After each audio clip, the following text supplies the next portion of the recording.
Please subscribe Sadhguru Sai Creations.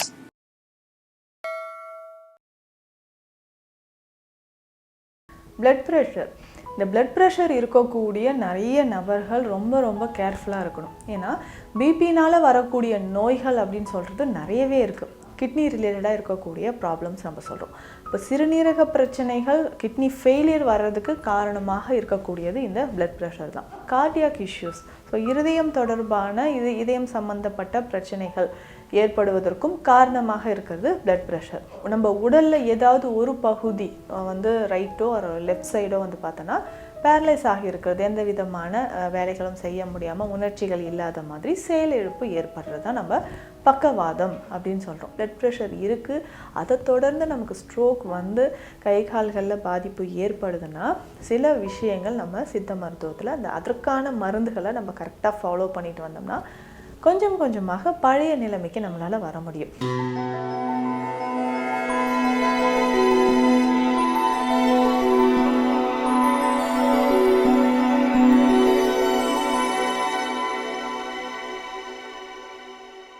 Sadhguru Sai creation viewers அனைவருக்கும் வணக்கம். நான் டாக்டர் நித்யா, சித்தா ஃபிசிஷியன்.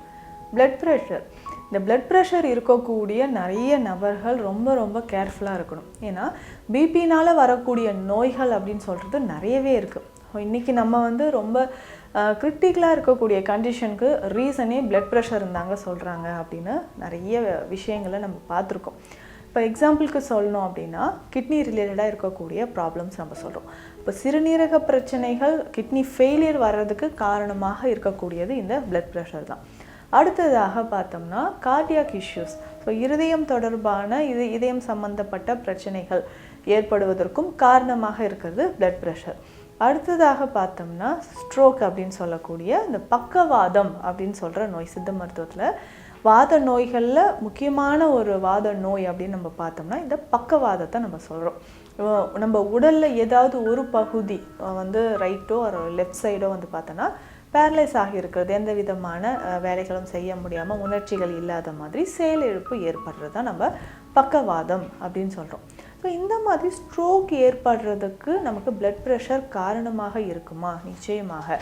இந்த பிளட் ப்ரெஷர் எதனால் நமக்கு பிளட் ப்ரெஷர் மூளையை பாதித்து அதனால் நமக்கு ஸ்ட்ரோக் வருதுன்னா, பிளட் ப்ரெஷர் அதிகமாக இருக்கும்போது சில நேரங்களில் நமக்கு பிரெயினில் அதிகமாக ஹெமரேஜோ இல்லை பிளட் கிளாட்ஸோ ஏற்படுறதுக்கான வாய்ப்புகள் இருக்குது. இல்லை ஆல்ரெடி தலையில் ஏதாவது அடிபட்டு இருக்குன்னா பிளட் ப்ரெஷரும் அந்த டைமில் அதிகமாக இருக்கும்போது கிளாட்ஸ் ஏற்படுறதுக்கான வாய்ப்புகள் இருக்குது.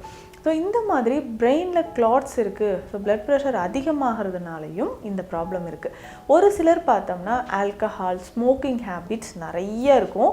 அதே மாதிரி இரவு நேரத்தில் சரியாக உறக்கம் இல்லாமல், செடென்ட்ரி லைஃப் ஸ்டைல், சரியான நேரத்திற்கு சாப்பிடாம சரியான நேரத்திற்கு தூங்காமல் இருக்கிறது. ஸோ அதிகமாக ஆல்கஹால், ஸ்மோக்கிங் ஹேபிட் இருக்குது அப்படின்னா இதனோட பிபி இருக்கிறவங்க ரொம்ப நம்ம கவனமாக இருக்கணும். எந்த நேரத்தில் எந்த மாதிரியான விளைவுகள் சடனாக நமக்கு ஏற்படுத்தும் அப்படின்னு தெரியாது. ஏன்னா நிறைய பேர் நம்ம பார்த்துருப்போம், சடனாக ஏதாவது ஒர்க் பண்ணிகிட்டு இருப்பாங்க, நார்மலாக தானே இருந்தாங்க, எப்படி திடீர்னு ஹார்ட் அட்டாக் வந்துச்சு, திடீர்னு எப்படி ஸ்ட்ரோக் வந்துச்சு அப்படின்னு சொல்லுவாங்க. நிறைய பேருக்கு நம்ம பார்த்தோம்னா குளிக்கும்போது பாத்ரூமில் தான் ஸ்ட்ரோக் விழுந்திருந்தாரு அப்படின்னு தான் நம்ம கேள்விப்பட்டிருப்போம். அதிகமான பிளட் ப்ரெஷர் என்ன ஆகுதுன்னா, நம்ம குளியல் அறைக்கு போகும்போது அந்த தண்ணீர் படும்போதோ இல்லை ஆல்ரெடி நம்ம ஆல்கஹால் இன்டேக் இருந்துருந்துச்சுனாலோ இந்த கம்ப்ளைண்ட் நமக்கு ஏற்படும். ஸோ ஹார்ட்டோட ஃபங்க்ஷனும் நமக்கு பாதிப்பு ஏற்படும்போது இந்த மாதிரியான பிரச்சனைகள் ஏற்படும். இதுக்கு எல்லாமே அடிப்படையான காரணம் அப்படின்னு பார்த்தோம்னா பிளட் ப்ரெஷர் தான். ஆரம்ப காலகட்டத்தில் ரொம்ப ஈஸியாக எல்லா பிரச்சனைகளையும் விட ஈஸியாக நம்ம க்யூர் பண்ண வேண்டிய விஷயம் பார்த்தோம்னா பிளட் ப்ரெஷர். ஆனால் நாளடைவில் இதை நம்ம கண்டுக்காமல் விட்டுட்டு டயட் சரியாக ஃபாலோ பண்ணாமல் மெடிசன்ஸும் எடுக்காமல் இருந்தோம்னா அதுதான் நம்ம உயிருக்கு ஆபத்தான விஷயங்களை கொண்டு விடுதுன்னு சொல்லலாம். ஸோ அந்த மாதிரி பிளட் ப்ரெஷர் இருக்குது, அதை தொடர்ந்து நமக்கு ஸ்ட்ரோக் கை கால்களில் பாதிப்பு ஏற்படுதுன்னா சில விஷயங்கள் நம்ம சித்த மருத்துவத்தில் அதற்கான மருந்துகளை நம்ம கரெக்டாக ஃபாலோ பண்ணிட்டு வந்தோம்னா கொஞ்சம் கொஞ்சமாக பழைய நிலைமைக்கு நம்மளால் வர முடியும். முதல்ல பிபி இருக்குன்னா ரொம்ப கேர்ஃபுல்லாக நம்ம என்னென்ன டீல் பண்ணணும் அப்படின்றதும் நம்ம தெரிஞ்சுக்கணும். கேர்ஃபுல்லாக நம்ம பின்பற்ற வேண்டிய விஷயங்கள் அப்படின்னு பார்த்தோம்னா கொஞ்சம் நம்மளுடைய உணவு முறைகளில் நம்மளுடைய வாழ்வியல் முறைகளையும் கொஞ்சம் மாற்றங்களை நம்ம கொண்டு வரணும். உணவு முறைகள் அப்படின்னு சொல்லும்போது நம்ம டெய்லி அன்றாடம் சாப்பிடக்கூடிய உணவுகள்லேயே அதிகமான எண்ணெய் சத்துக்களோ காரமாக மசாலா பொருட்கள் இருக்கக்கூடியது, அசைவ உணவுகள் நிறைய சாப்பிட்றது, அதுவும் முக்கியமாக இரவு நேரங்களில் அசைவ உணவு சாப்பிட்ற பழக்கம் இருந்ததுன்னா இது எல்லாமே நம்ம அவாய்ட் பண்ணிக்கிட்டே வரணும். இந்த மாதிரி நம்ம அவாய்ட் பண்ணும்போது நம்ம உடலில் பிபி மெயின்டைன் ஆகுது அப்படின்னு சொல்லலாம். ஸோ பிளட் ப்ரெஷர் வந்து மெயின்டைன் ஆகும்போது நமக்கு கொஞ்சம் கொஞ்சமாக இந்த மாதிரி தீவிர நோய் நிலைகளில் இருந்து நம்ம பாதுகாப்பாக இருந்துக்கலாம் அப்படின்னு சொல்லலாம். சரி, இப்போ ஸ்ட்ரோக் வந்திருக்குன்னா நம்ம பிரெயின் செல்ஸை எப்படி ஆக்டிவாக வச்சுக்கிறது, ஸ்ட்ரோக் வந்திருக்கக்கூடிய இடங்களில் அந்த தசைகளையும் நம்மளுடைய நரம்புகளையும் எப்படி வலிமையாக வைக்கணும், இது ரொம்ப ரொம்ப முக்கியம். அப்போது தசைகளும் நரம்புகளும் வலிமையாக இருக்கணும்னா சித்த மருத்துவத்தில் அந்த புற சிகிச்சை முறைகள் அப்படின்னு சொல்கிறது ரொம்ப முக்கியமான ஒரு விஷயமா இருக்குது. அதாவது ஆயில் அப்ளிகேஷனோ இல்லை ஒற்றட முறைகளோ நம்ம ஃபாலோ பண்ணிக்கலாம்.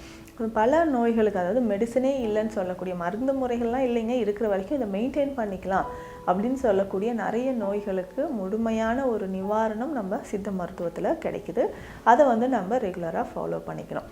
ஸோ அப்படி பார்க்கும்பொழுது தொடர்ந்து நம்மளுடைய உடலில் ஏற்படக்கூடிய நரம்புகளிலும் தசைகளிலும் ஏற்படக்கூடிய அந்த மாற்றங்களை, அந்த வலிமை இழந்து இருக்கக்கூடிய நிலையை நம்ம மாற்றணும்னா சில வழிமுறைகள், அது எக்ஸ்டர்னலாக தெரப்பீஸை வந்து நம்ம ஃபாலோ பண்ணிக்கலாம். இதில் நம்ம அந்த ஒட்டட முறைகள், தைலம் அப்ளை பண்ணிவிட்டு நம்ம செய்யக்கூடிய வழிமுறைகளை நான் சொன்னேன். இதில் நம்ம ஃபாலோ பண்ணக்கூடியது முக்கியமாக விடமுட்டி தைலம் அப்படின்னு சொல்கிறோம். பொதுவாக இந்த தைல வகைகள் நிறைய இருக்குது. ஆனால் இந்த விடமுட்டி தைலம் சொல்கிறது ஸ்பெஷலாக இந்த பக்கவாதம் இருக்கக்கூடிய நபர்களுக்கு நம்ம ஃபாலோ பண்ணக்கூடியது தான். நார்மலாக இது வந்து சித்த மருந்தகங்களில் இந்த விடமுட்டி தைலம் இருக்கும். இந்த ஒரு தைலம் போதும் வாத நோய்கள் மொத்தத்தையுமே நமக்கு வந்து கம்ப்ளீட்டாக க்யூர் பண்ணுறதுக்கு இந்த ஒரு தைலம் போதும். ஸோ வாதம் தொடர்பாக மூட்டுக்களில் வரக்கூடிய பிரச்சனையோ, வாதம் உடல் அதிகமாக சேர்ந்துருக்கா, இல்லை வாதம் தசைகளில் சேர்ந்து நமக்கு வந்து அதிகமான வலிகளை கொடுக்குதா, அந்த மாதிரியான பிரச்சனைகளுக்கு இந்த பக்கவாதம், பாரிசவாதம் அப்படின்னு சொல்லுவோம். இந்த மாதிரி பிரச்சனைகளுக்கு சூளை, ஓடுவாதம் அப்படின்லாம் சிலர் சொல்லுவாங்க. இந்த வார்த்தைகள் எல்லாம் நம்ம கிராமப்புறங்களையோ இல்லை வீட்டில் யாராவது பழைய வைத்தியர்கள் இருந்தாங்க அப்படின்னா இந்த வார்த்தைகள் எல்லாம் சொல்லி கேள்விப்பட்டிருப்பீங்க. இந்த ஓடுவாதம் அப்படின்னு சொல்கிறதெல்லாம் அந்த பெயின் வந்து ஷிஃப்ட் ஆகிட்டே இருக்கும். இப்போ திடீர்னு கழுத்தில் வலி இருக்கா, அடுத்த நாள் பார்த்தோம்னா இடுப்பில் வலி இருக்குது, தொடையில் வலி இருக்குது, சைடில் எனக்கு இடுப்பு பகுதியில் சைடில் எனக்கு வலி தெரியுது, பெயின் வந்து ஷிஃப்ட் ஆகிட்டே இருக்குன்னு சொல்லுவாங்க. இந்த மாதிரி வாதம் சம்பந்தப்பட்ட நோய்களுக்கு, இந்த பக்கவாதம் உள்ளிட்ட நோய்களுக்கு இந்த விடமுட்டி தைலத்தை பயன்படுத்தலாம். இந்த விடமுட்டி தைலத்தில் முக்கியமாக எட்டி மரப்பட்டையை நம்ம பயன்படுத்துகிறோம். பொதுவாக எட்டி வந்து ஒரு பாய்சனஸ் பிளான்ட் அப்படின்னு நம்ம சொல்கிறோம். ஆனால் அந்த விஷத்தன்மை இருக்கக்கூடிய எட்டியில் தான் பல நோய்களுக்கு, முக்கியமாக இந்த மாதிரி ஸ்ட்ரோக் உள்ளிட்ட நோய்களுக்கு நம்ம மருந்து நம்ம செய்கிறோம். ஸோ எட்டி பழ தைலம் அப்படின்னு ஒன்று இருக்குது. எட்டி பழத்தில் இருந்து நம்ம தைலத்தை எடுக்கிறோம். எட்டி விதைகள் தான் நஞ்சு தரக்கூடியது. அதையுமே பியூரிஃபை பண்ணிவிட்டு ஒரு அருமையான நம்ம உயிரை காக்கக்கூடிய மருந்துகள் நிறைய நம்ம செஞ்சிட்ருக்கோம். எட்டி மரப்பட்டை, எட்டி வேர், இதிலிருந்தும் நிறைய மருந்துகளை நம்ம செய்கிறோம். ஸோ எட்டி மரப்பட்டையை இதுக்கு நம்ம பயன்படுத்துகிறோம். அதில் முக்கியமாக பார்த்தோம்னா இந்த உடலில் நரம்புகளை வலிமைப்படுத்துவதற்கு எட்டி ரொம்ப ரொம்ப முக்கியம். அதற்கு அடுத்ததாக வன்னி மரப்பட்டை. வன்னி மரமும் நமக்கு வந்து பார்த்தோம்னா நம்ம தசைகள்லேயும் சரி நரம்புகள்லேயும் சரி வலிமை சேர்ப்பதற்கு வன்னி மரம் ரொம்ப ரொம்ப பயனுள்ளதாக இருக்கும். வன்னி மரப்பட்டையும் இந்த தைலத்தில் சேருது. அடுத்ததாக சந்தனமும் இந்த தைலத்தில் நம்ம சேர்க்கிறோம். அதுக்கப்புறம் பார்த்தோம்னா சில மூலிகைகள் அன்றாடம் நம்ம வந்து பயன்படுத்தக்கூடிய மூலிகைலாம் மிளக்கரணை சேருது. அதுக்கப்புறம் பார்த்தோம்னா நிலப்பனங்கிழங்கு, பூலாங்கிழங்கு இதில் சேருது, மரமஞ்சள் இதில் சேருது, கருஞ்சீரகம் இதில் சேரும். ஸோ இந்த மூலிகைகள் எல்லாமே நரம்புகளை வலிமை சேர்க்கக்கூடியதான் நர்வின் டானிக் அப்படின்னு சொல்கிறோம். அடுத்ததாக இதில் குங்குளியமும் சேருது, அஸ்வகந்தா அப்படின்னு சொல்லக்கூடிய அமுக்குராங்கிழங்கு. இந்த மூலிகைகள் எல்லாமே சேர்த்து செய்யக்கூடிய தைலம், நல்லெண்ணெயோடு சேர்த்து காய்ச்சி செய்யக்கூடிய தைலம் தான் இந்த விடமுட்டி தைலம். நம்ம நீங்கள் மருத்துவ சிகிச்சைகள் எடுத்துகிட்டு இருந்தாலும் இந்த தைலத்தை வாரம் ஒரு முறை நம்ம பாடி ஃபுல்லாக அப்ளை பண்ணிவிட்டு நம்ம சூரிய ஒளியில் சூரிய ஒளியில் கொஞ்ச நேரம் இருந்துட்டு அதுக்கப்புறம் வெந்நீரில் குளிக்கணும். ஸோ இந்த மாதிரி புற சிகிச்சைகளை நம்ம ஃபாலோ பண்ணிட்டு வரும்பொழுது இந்த பக்கவாதம் அப்படின்னு சொல்லக்கூடிய பிரச்சனைகளுக்கு இதில் ஒரு சிறந்த தீர்வு இருக்கும். ஏன்னா இதுக்கு எல்லாத்துக்குமே ஆரம்பத்தில் நமக்கு பிபி ஒரு காரணம் அப்படின்னு சொன்னேன். ஸோ பிளட் ப்ரெஷரை இதில் கண்ட்ரோல் பண்ணுறதுக்கு அப்படின்னு பார்த்தோம்னா சில மருந்து முறைகள் நம்மக்கிட்ட இருக்குது, சித்த மருத்துவத்தில் இருக்குது. அதையும் நம்ம ஃபாலோ பண்ணிக்கலாம். இதில் பேசிக்காக பார்த்தோம்னா தண்ணீர் விட்டான் அப்படின்னு சொல்லக்கூடிய சதாவரி, இதில் செய்யக்கூடிய சூரணம், காயக்கற்ப மருந்துகள், இதை நம்ம ஃபாலோ பண்ணிட்டு வரும்போது நல்ல ஒரு முன்னேற்றம் நமக்கு கிடைக்க ஆரம்பிக்கும். ஸோ சதாவரியை பயன்படுத்தி செய்யக்கூடிய சூரண மருந்துகளையும் இதனோட சேர்த்து பெருமருந்துகள் அப்படின்னு சொல்லக்கூடிய பற்ப செந்தூர வகைகளையும் நம்ம ஃபாலோ பண்ணிட்டு வந்தோம்னா, இதில் முக்கியமாக பார்த்தோம்னா லிங்க செந்தூரம்லாம் இருக்குது. இந்த லிங்க செந்தூரம் மருத்துவர் அறிவுரைப்படி நம்ம தொடர்ந்து ஒரு 30 நாட்களுக்கு எடுத்துகிட்டு திரும்ப கேப் விடணும். ஸோ இதற்கான பற்றிய முறைகளும் நம்ம ஃபாலோ பண்ணிட்டு வந்தோம்னா பக்கவாதம் அப்படின்னு சொல்லக்கூடிய பிரச்சனைகள், ஸோ பிளட் ப்ரெஷர் அதிகமாகி அதனால் வரக்கூடிய பக்கவாதம் பிரச்சனைகள் முழுமையாக நமக்கு ஒரு தீர்வு கிடைக்கும். ஆனால் கொஞ்சம் கொஞ்சமாக நமக்கு இதற்கான நேரம் அப்படின்றது எடுத்துக்கும். ஸோ அந்த பீரியட் நம்ம டயக்னோஸ் பண்ணதுலேருந்து சித்தா மெடிசன் ஸ்டார்ட் பண்ணி ஒரு 4-5 மாதங்கள் வரைக்கும் தொடர்ந்து மருந்துகள் எடுக்கணும். ஸோ ஒவ்வொருத்தருக்கும் இருக்கக்கூடிய சிம்டம்ஸை பேஸ் பண்ணி மெடிசன்ஸை நம்ம கரெக்டாக ஃபாலோ பண்ணிவிட்டு நான் சொன்ன டயட்டும் ஃபாலோ பண்ணிட்டு வந்தோம்னா பிளட் ப்ரெஷரோ இல்லை ஹை பிளட் ப்ரெஷர் இருக்கா, ஸோ இதனால் நமக்கு வரக்கூடிய நரம்பு சம்பந்தப்பட்ட இந்த மாதிரி பக்கவாத நோய்களோ இல்லை இதயம் சம்பந்தப்பட்ட நோய்களோ சித்த மருத்துவத்தில் ஒரு நல்ல தீர்வு உங்களுக்கு கிடைக்கும். இந்த பதிவு பயனுள்ளதாக இருக்கும் நம்புகிறேன். மீண்டும் அடுத்த பதிவில் சந்திக்கலாம். நன்றி.